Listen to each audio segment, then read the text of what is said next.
శ్రీమాత్రే నమ. జయ గురు దత్తాత్రేయ నమ.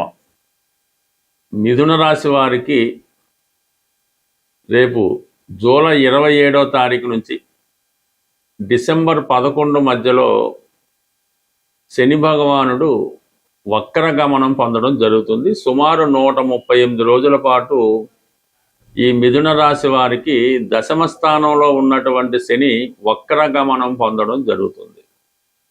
ఇది ఈ మిథున రాశి వారికి ఒక లైఫ్ టర్నింగ్ పాయింట్ లాంటిది. మీ జీవితంలో ఒక గేమ్ చేంజర్గా ఈ రాబోయే 138 రోజులు శని భగవానుడు యాక్ట్ చేయబోతున్నాడు. దీనికి ప్రధాన కారణం ఏంటంటే దశమం అంటే ఈ రాశి వారికి, మిథున రాశి వారికి శని అష్టమ భాగ్యాధిపతి. అయితే మరి రాశ్యాధిపతి బుధుడికి శని అత్యంత మిత్రగ్రహం అవటం వల్ల మరి అష్టమ భాగ్యాధిపతి అయినప్పుడు కూడా శని రాశి వారికి ఒక విధంగా అభివృద్ధికి కారణం అవుతూ ఉంటాడు. అది దశల్లో శని మహాదశ వచ్చినా, శని అంతర్దశ వచ్చినా వీళ్ళకి శని బాగా హైప్ ఇవ్వడం జరుగుతుంటుంది. అప్పటిదాకా ఉన్నటువంటి వృత్తి చేంజ్ అవ్వడం, కొత్త దాంట్లోకి మారడం ఇవన్నీ జరుగుతుంటాయి.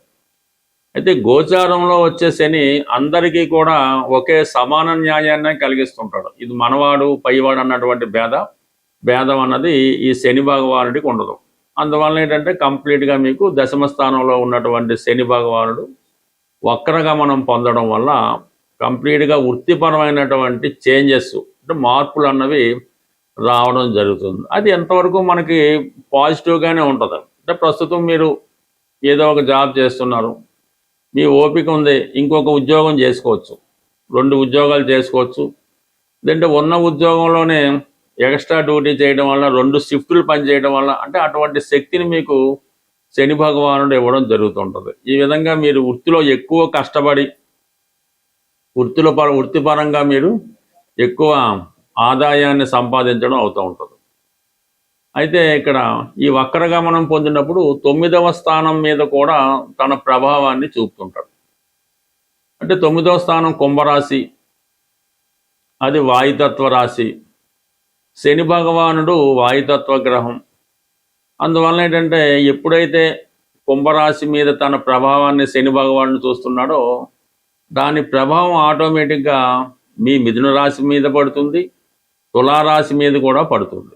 సో ఈ కారణం వల్ల ఏమవుతుందంటే ఎక్కువ విదేశ ప్రయత్నాలు ఎవరైతే చేస్తున్నారో, లేదు ప్రస్తుతం ఉన్నటువంటి ప్రొఫెషన్ సంపూర్ణంగా మార్చాలనే ప్రయత్నం జరుగుతూ ఉంటుంది. అంటే ఉద్యోగం నుంచి వ్యాపారంలోకి మారడం కానీ, ఏదన్నా ఒక టెక్నికల్ రంగంలోకి మారడం కానీ, దీంట్లో ఒక సినిమా, యూట్యూబ్, మీడియా అటువంటిలోకి మారడానికి ఇప్పుడు మీకు ఇటువంటి అవకాశాన్ని శని భగవానుడు ఇవ్వబోతున్నాడు. అంటే ఏదైనా ఎప్పుడు మిథున రాశి వారి ఆలోచనలో టెక్నాలజీ వైపు, మోడర్న్ వైపు, రాబోయే వాటి కోసం ఆలోచిస్తుంటారు. కాబట్టి ఈ సమయంలో మీరు మీ యొక్క వృత్తి వ్యవహారాలని, వ్యాపారాన్ని మార్చడానికి ఇది చాలా అనుకూలమైనటువంటి సమయం. కాబట్టి అదొకటి నెంబర్ 1గా పనిచేస్తుంది.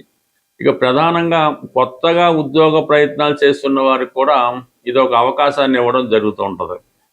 ఇది ఏ విధంగా ఉంటుందంటే మీరు పెద్ద స్థాయి ఉద్యోగం అయితే ముందుగా మీకు రావడం జరగడం, ఏదైనా ఒక సాధారణ ఉద్యోగం ప్రయత్నం చేస్తున్న వాళ్ళకి ఇది కొత్తగా చేరిన వాళ్ళకి అవకాశం ఉంటుంది. అలాగే ఉద్యోగం మీరు గతంలో ఏదైనా ఉద్యోగం కొరకు ప్రయత్నం చేశారు, అది విఫలమైంది అనుకున్న వాళ్ళు ఈ సమయంలో మరింత కష్టపడడం ద్వారా మీ యొక్క గతంలో పోగొట్టుకున్నది, అది ఉద్యోగమైనా, ధనమైనా, వ్యాపారం అయినా, ఒక పెళ్లి సంబంధమైన తిరిగి మీరు పొందడానికి ఈ శని భగవానుడు మీకు సహకరించడం జరుగుతూ ఉంటుంది. ఏదైనా దశమ స్థానంలో ఏ గ్రహం వచ్చినా సరే దాని ప్రభావాన్ని ఖచ్చితంగా వృత్తి మీద చూపెడుతుంది.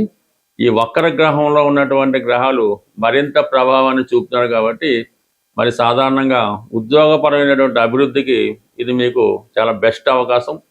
ఒకవేళ మీ జన్మజాతకంలో కూడా శని వక్రగమనంలో ఉండుంటే ఈ వక్రగమనంలో ఉన్నటువంటి శని మీకు మరింత అదృష్టాన్ని కలగజేయడం జరుగుతుంది. శని భగవానుడు అంటే శని ఏ రూపంలో అయితేనే అర్ధాష్టమ శని, అష్టమ శని, ఏలినాటి శని, ఈ విధంగా తన యొక్క అంటే శని 12 రాసులు మారడానికి 30 సంవత్సరాలు పడుతుంది. ఒక రాశి 2.5 సంవత్సరాలు. అంటే 30 సంవత్సరాల్లో కేవలం 7.5 సంవత్సరాలు మాత్రమే శుభ ఫలితం ఇవ్వడం జరుగుతుంది. మిగతా 22 సంవత్సరాలు కూడా జాతకుని ఏదో విధంగా ఏదో భావాన్ని బట్టి ఆ క్రమశిక్షణతో స్ట్రగుల్ ఇవ్వడం జరుగుతుంటుంది. అయితే శని పెట్టినటువంటి ఇబ్బందులు, అంటే శని ఇబ్బందులు అనడం కన్నా శనిచ్చే అవకాశాలు ఉపయోగించుకోవడం అన్నది చాలా ఈజీ మాట.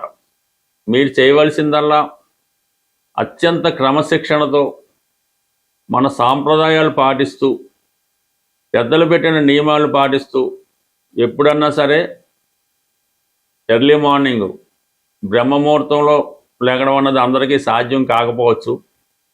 సూర్యోదయానికన్నా ముందు నిద్ర లేవడం, మధ్యాహ్నం నిద్ర అంటే అది ముసలి వాళ్ళకి రోగులకి ఎగ్జాంపుల్ ఉంటుంది తప్ప మధ్యాహ్నం అనేది నిద్ర ఎట్టి పరిస్థితుల్లో కూడా నిద్రపోవద్దు.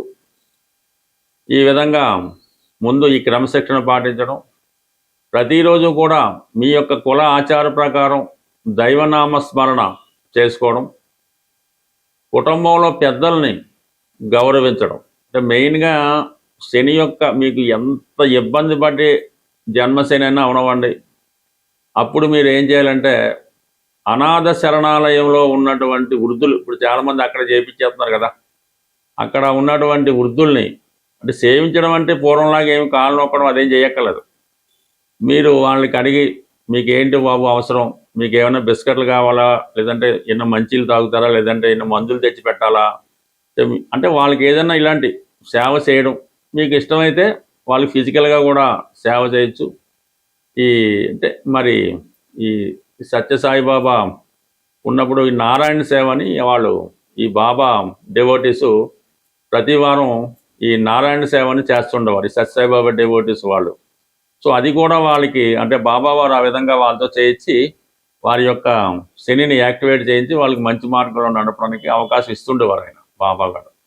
సో అలాగే రోగులు ఎవరైతే హాస్పిటల్లో రోగులు ఉంటారో ఆ రోగులకి సేవ చేయడం వల్ల మీరు మరణం లాంటి గండాన్నన్నా బయటపడే అవకాశం ఉంటుంది. అంటే ఆ మరణాన్ని నుంచి కూడా బయటపడవచ్చు. అంటే మీరు హాస్పిటల్లో చేరే అవకాశం ఉంది, మీరు హాస్పిటల్లోకి వెళ్ళి అక్కడ రోగులు సేవ చేయడం వల్ల అది ఆ విధంగా న్యూట్రల్ అవుతుంది. ఇది మాస్టర్ ఈకే గారు ఇటువంటి రెమెడీస్ వారి యొక్క భక్తులతో చేయించి వారి యొక్క దీర్ఘ రోగాలను కూడా ఆయన తగ్గిస్తూ ఉండేవారు.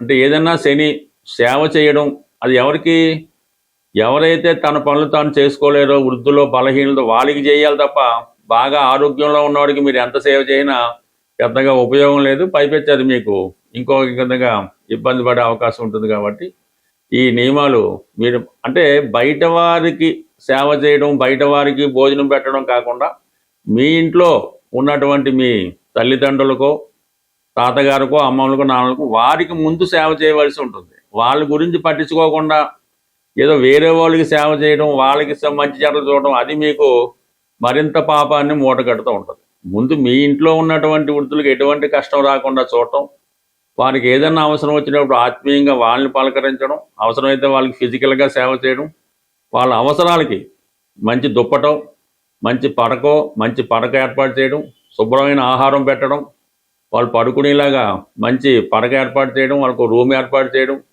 ఇవన్నీ చేయడం వల్ల మీకు 100% అంటే ఈ శని భగవానుడు కేవలం తన ప్రభావాన్ని మీ మీద కాకుండా కుటుంబం మొత్తం మీద ప్రభావం చూపుతుంటాడు. అంటే మీరు చేసేది తల్లిదండ్రులకు పెద్దవాళ్ళకు సేవ చేస్తే రేపు మీ సంతానం మీకు సేవ చేయడం జరుగుతుంటుంది. ఇది ఏదైనా శని కర్మకారకుడు. మీ కర్మల్ని బాధ్యతల్ని కరెక్ట్గా చేస్తే మీరు ఏ దేవాలయానికి వెళ్ళక్కర్లేదు, ఏ దాన ధర్మాలు చేయక్కర్లేదు, ఏ పుణ్యక్షేత్రాలు దర్శించక్కర్లేదు. మీ పెద్దవారిని సేవ చేస్తూ అలాగే ఇతరులకు కూడా ఇబ్బందులు లేకుండా చూడడం. కేవలం మీ పని వాళ్ళు కూడా ఉంటారు, మీ డ్రైవర్లు ఉంటారు, ఇంట్లో పనిచేసే వాళ్ళు ఉంటారు, వాళ్ళ పట్ల కూడా వినయ విధేయతలతో వాళ్ళ అవసరాలు ఏమైనా ఇబ్బందులు ఉంటే వారి అవసరాలు తీర్చడం వల్ల కూడా మీకు ఈ శని యాక్టివేట్ అవుతుంది. అలాగే మీ యొక్క వ్యాపార వ్యవహారాలు కూడా చాలా అనుకూలంగా రావడం జరుగుతుంటుంది. బట్ ఏదైనా శనిని కంట్రోల్ చేసే శక్తి మీ చేతుల్లోనే ఉంది. అది మీరు ఎంత కష్టపడి చేసుకుంటే మీ యొక్క అభివృద్ధి, ఆరోగ్యం, ఐశ్వర్యం అంతా అనుకూలంగా ఉంటుంది. స్వస్తి.